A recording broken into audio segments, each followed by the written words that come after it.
Hey, thanks for joining me for today's daily meditation on the topic of the shadow self. As we explore the process of mind expansion, the first step is to get a good understanding of what's being transcended. As I discussed in a previous meditation, this begins from the place of ego mind.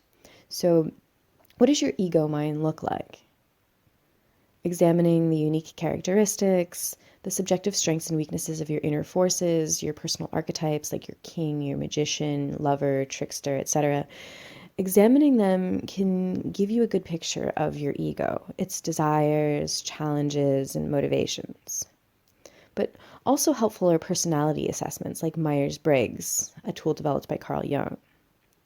These can often help you in viewing your unique ego experience clearly so you can determine how best to utilize your strengths to avoid avoidable suffering and effectively shift your mind from its restrictions. As you move through the experience of identifying ego, however, you're likely to encounter another archetype. Conceptually defined by Jung, the shadow is the archetype people least want to meet. This character exhibits all your subjectively worst, ugliest, stupidest, meanest, most embarrassing traits and qualities. This is the aspect of you that has done all the things for which you're most ashamed. From here, you may have experienced horrible, traumatic events, and as the shadow, you often hate yourself and others for what has happened to you. The shadow is usually hidden from the world, kept in the shadows, because it can be extremely difficult to look at, as well as to own as an aspect of yourself.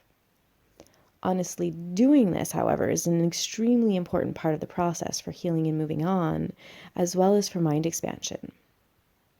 So, how do you handle the shadow when you encounter it? How do you defeat the shadow and rid yourself of its torture? First, it's important to understand that the shadow feeds on secrets in hiding.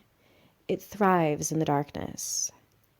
So to weaken and even defeat the shadow, we must first eliminate the darkness. But how? Well, what do we know about darkness? We know we can't just walk into a dark room and turn off darkness.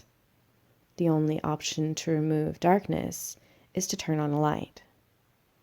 And it's only once we do this that we can begin to see clearly.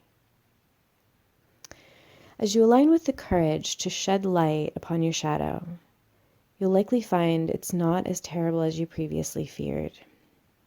You may then begin to feel safe to show your shadow to certain trusted others. And as more loving people view your shadow in the light, the smaller, weaker, and less threatening it becomes. A section from my journal on this. The darkness holds her, she's angry and sad. Hidden beneath the floor, she cries, alone mad. She resents and hates, gets worked up into states where she focuses on failures, misery, and mistakes.